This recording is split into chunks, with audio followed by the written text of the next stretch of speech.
Well, here we are again. Another Randyland shoot. Okay.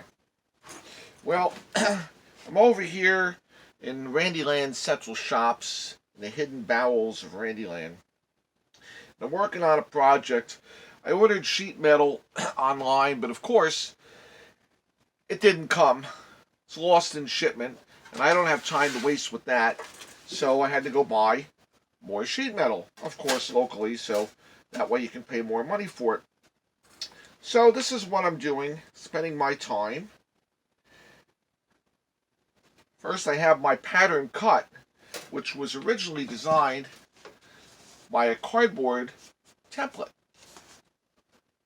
So I transferred the cardboard into my first pattern in metal, and then I'm going to trace my pattern on the new piece of sheet metal.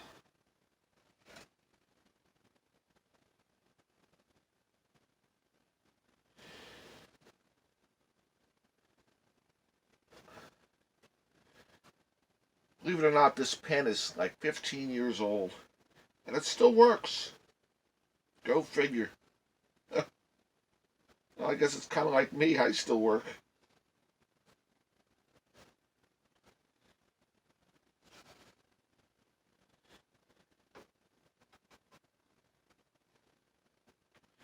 Okay. So my pattern came out okay in the trace, but there is one little spot I didn't do on the metal that is on the cardboard, so I just have to compensate for that.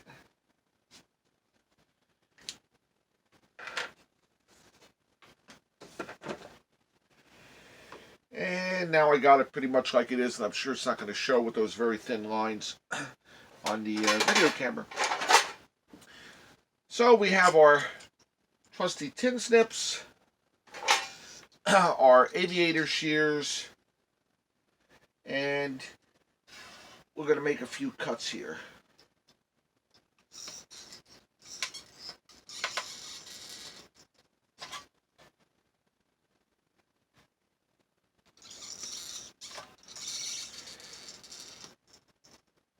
I always like these aviator shears.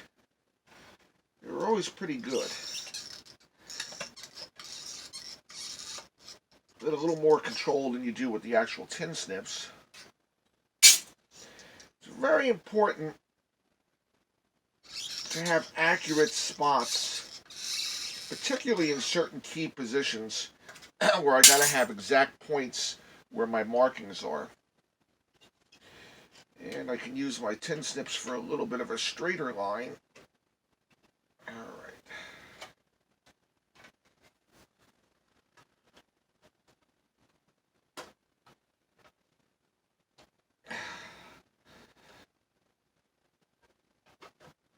It's not like cutting paper, or cardboard for that matter.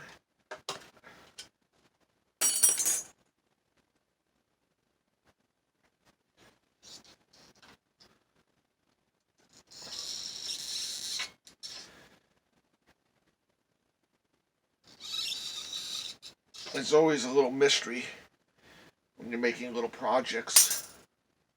What will it be?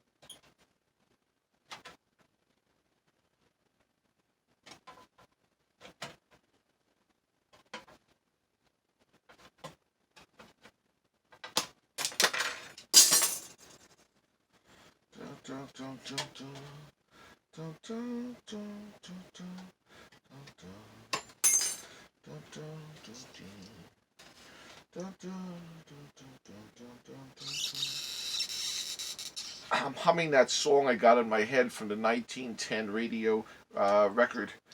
I'll be singing that for weeks. Da, da, da, da, the silver bell.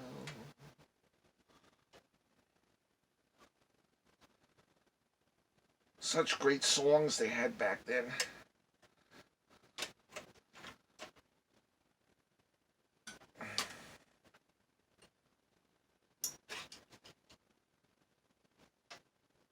I want to get my little joint corners just right. There's a good one right here.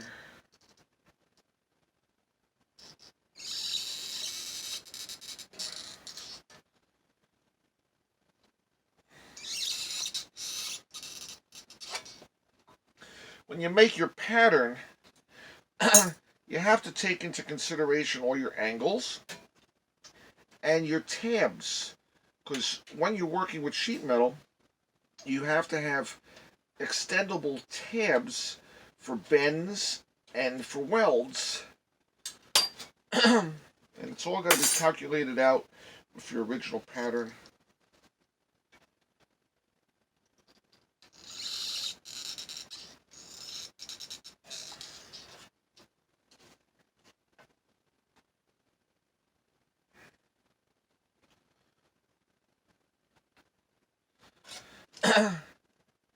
Now, a lot of times, you can do things with a machine, but sometimes the hand method is the best, particularly with these small cuts. The main cuts I did with my jump shears.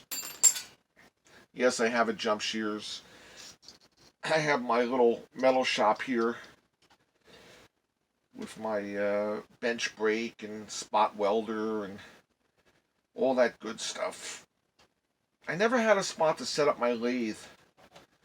I had a South Bend lathe I got from the, believe it or not, the Palace in Asbury Park. I bought their lathe and their 500-ton press machine they used to use to repair their bumper car ride by pressing the bearings back into the wheels after they worked on it on the lathe.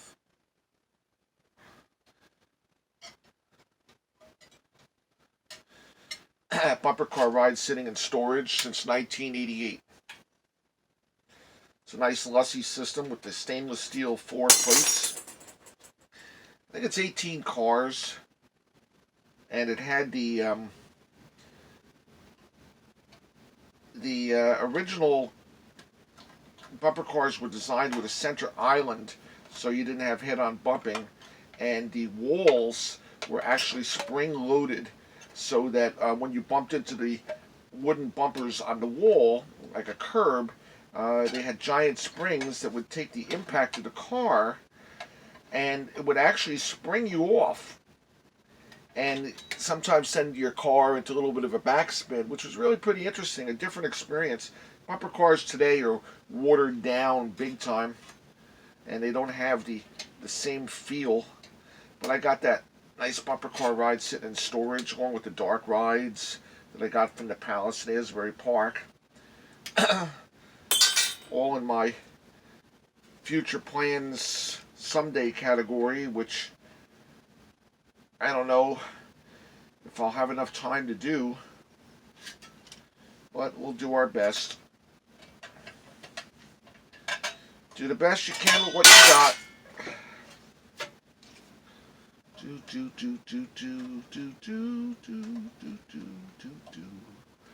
goes that song again. I'm getting to a little critical spot there. I want to be a little more accurate. That's just about right.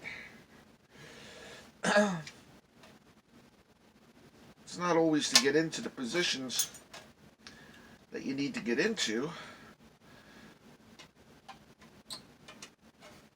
If I was doing this on a really big mass production scale, they would have a stamp. This whole thing would be just pressed out of one sheet with one stroke of the giant machine. But I'm not making that kind of quantity to go into something like that, so hand tools Interesting thing, you probably, if you had a decent scissors in your life, today so much stuff is made in China, but the company that made scissors is called WISS, WISS, and they make all kinds of cutting tools, particularly scissors, but they make obviously sheet metal tools. Um, this is also made by WISS, WISS, and so is this tool made by WISS. And interesting thing, when my sister was in school, the son of the Wiss family was in her class, Charlie Wiss, and they used to make the scissors, and they lived in our town. Now, typically, I would do a lot of this bending work on my bench brake, where you can make separations where you don't want to bend here, and it'll pinch it there, and you lift it up, and you can bend it whatever angle you want. But this is kind of close work, and the bench, I would have to keep moving the parts around to make the brakes so it would fold properly. And it's actually more trouble than it's worth in this application. So I'm going to use this nice little toy, also made by WIS in the USA, and it's a squeezer that I can use like a bench brake. So I got to be a little careful because I want my lines to be pretty straight, although I have a little bit of leeway on some of this stuff. And I'm actually using my eye to make differentials. There's marks on the side. It's graduated, a little bit like a measuring stick, but it's not, with a particular scale that I'm aware of anyway. I guess if you measured it, they would probably be accurate, but I just got a pretty good idea. And I can't go all the way across here, so I'm going to bend a little bit. And I'm going to get the other end where I want it here and bend it there. And now that I got to start, I'm grabbing it. And I'm bending with my other hand behind it until I get the angle I want. And that's okay. There's a little bit of a wave to it right there, but that doesn't matter for my application. And that'll straighten out as we go. We got to do another bend here, and I'm measuring with my little marks on the side exactly how I want it, because I want it to bend right where my cuts are, because my cuts are actually acting as my mark.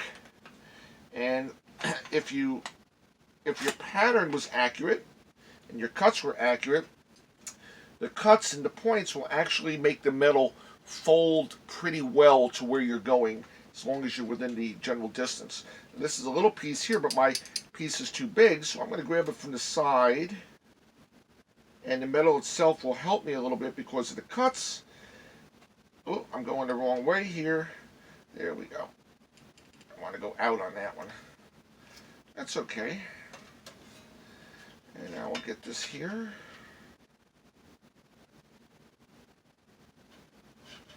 Dun, dun, dun, dun, dun, dun, dun. Dun, dun, dun, dun.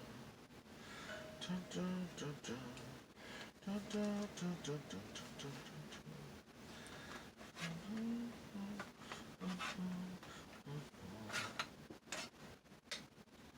All right, that's pretty good. Aren't you wondering what it is? Well, what it is something I can't go out and buy in the store, but I need it, so I have to fabricate it.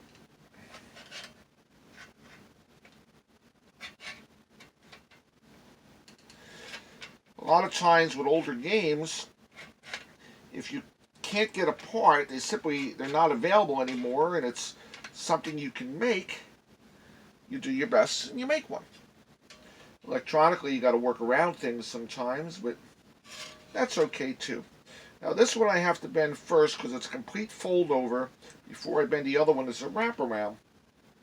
Now the complete fold overs I'm doing for the reason of I want to have a little bit of sharp edge protection. And that's going to help me out by doing a fold over. so certain areas are not going to be exposed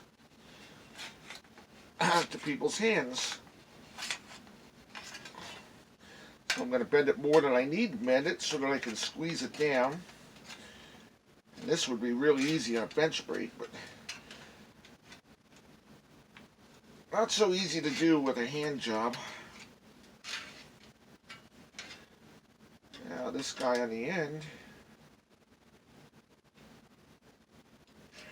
Alright, I can see I'm going to need a little more width right here when I roll that over. So I'm going to just take a little piece off. Give me a little rollover space.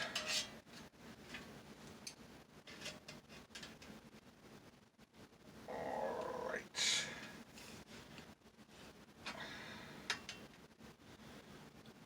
Now I don't want to go all the way down with that. I want to leave a little gap, which you'll see why in a little bit. Now, let's see how we're doing on this side. I'm at Mark 3. Get a little bend there.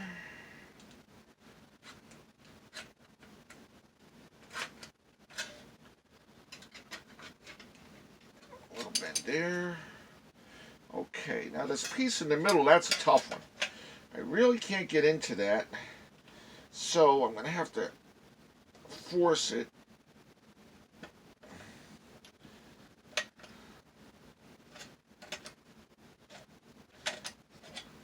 Perfect. Now, I don't know if you can see that with the camera. I'm just a little bit lower here than there because when I fold this, I want it to go over and the other part will go under. So I'll have a spot to spot weld it. Okay. So most of the folds are done at this point with the hand tool. But still, what is it? Could be a tray for people who are going to eat sloppy and just slop off, go down the side.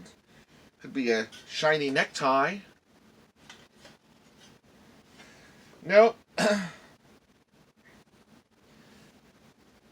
It's like the old joke at the the Southern Backyards General Store when they're talking about the old country doctor they have. And one guy says, you know, you can't trust that doctor. The little old country doctor, you can't trust him.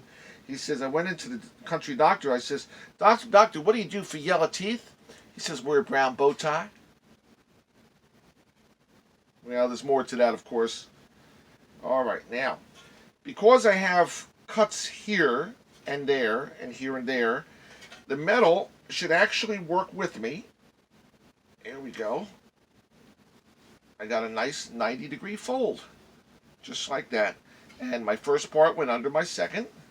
This one's a little tougher. It's a little wider, but I got a nice fold. Now, you'll notice how pretty accurate that is with the levels being just right. And that was all done by hand, basically because I cut it at just the right positions so that the metal would fatigue as I folded it where I wanted it to. Alright, now this part's tough. I'm not going to get a nice crease here, but I don't care. I want a little bit of a roundness to it. And I'm going to try to get it to fold over. A little tough here. There we go. And that little lip I cut before just slides right in. With this lip here, just slides right into the top piece, like so. And I can give it a little push up there, straighten out my lines. And my top is just right, like so. Now, my back is a little lifted, but that's okay because when I pinch it down with my spot welder, that'll flatten right out. And on the side here where I have my seam, it's rounded, goes under, rounded, so there's no sharp edges there for anybody to touch. I have to worry about corners, I have to worry about the back. That can be taken care of with a file and a little bit of a touch-up, a little bit of outdoor covering. With sheet metal, you never got 100%. Okay, now, there's a next step to this, where I'm going to eye it up a little bit because I kind of know where it is. I'm just going to make a cut here. And another cut there. I'm going to use my bender as a little bit of gauge for sizing, because I want to be able to get my bender in there. Do another cut down there.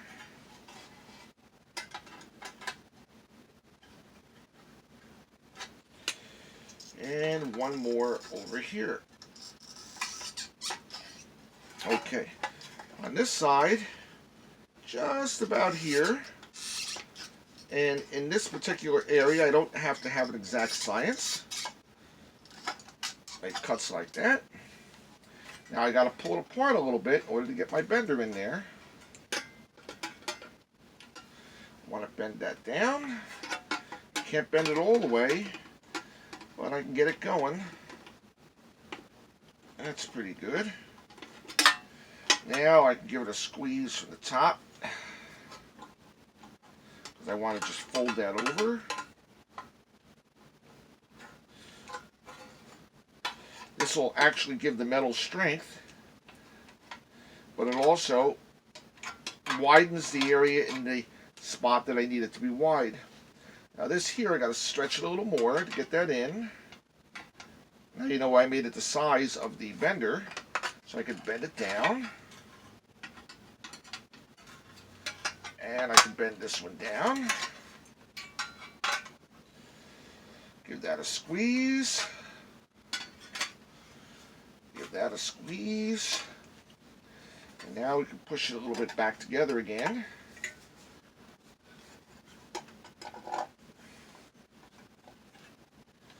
All right.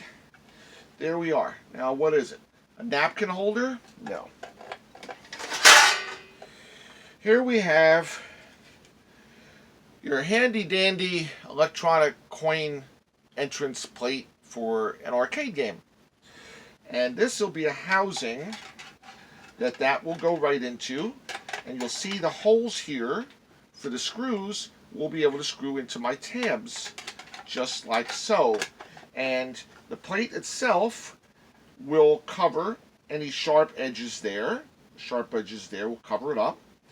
On the bottom we'll have another piece here, and then this will mount on the machine just like so people can put their coins in the machine. Now wasn't that fun? You see, kind of a little bit of a mystery project you don't know. The bottom part here is for the hole for the coins to come through, and I didn't want any interference with the lips, which the lips will be used to mount it down onto the machine. We have a back tail lip to also hold the back down. That's easier to get to than trying to screw from the inside. So it was all well planned and well engineered before I ever made my first cut into the metal, because first I did it with cardboard,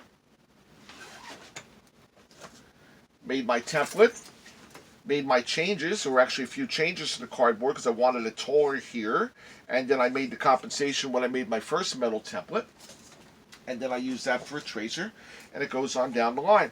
Okay, all that's necessary for this now is I'll have to take it into my spot welder, and I'll weld it here and I'll weld it there, and it'll stay in its position, and it'll beef up the corners a little bit. And then this one is ready to go, except for a little bit of a finishing touches as far as going over for any sharp edges or any kind of decoration you might want to put on the outside of it. Although the silver right now, because it's brand new, is pretty nice. So this is what I do at my spare time, and we'll just add this to the pile because oh, there goes my screwdriver. Knocking over the walkie-talkies, one of the banks there, but it's just one of many that go along with the production. I've been making a few of them as we go along, as you see in my scrap pile. And this is life in Central Shops at Randyland. Hope you enjoyed it. Maybe you learned something or two. I don't know. But you got to do everything yourself when you're in my kind of business. That's why it's me. That's why I got the big job here. Thanks, guys. We'll see you soon.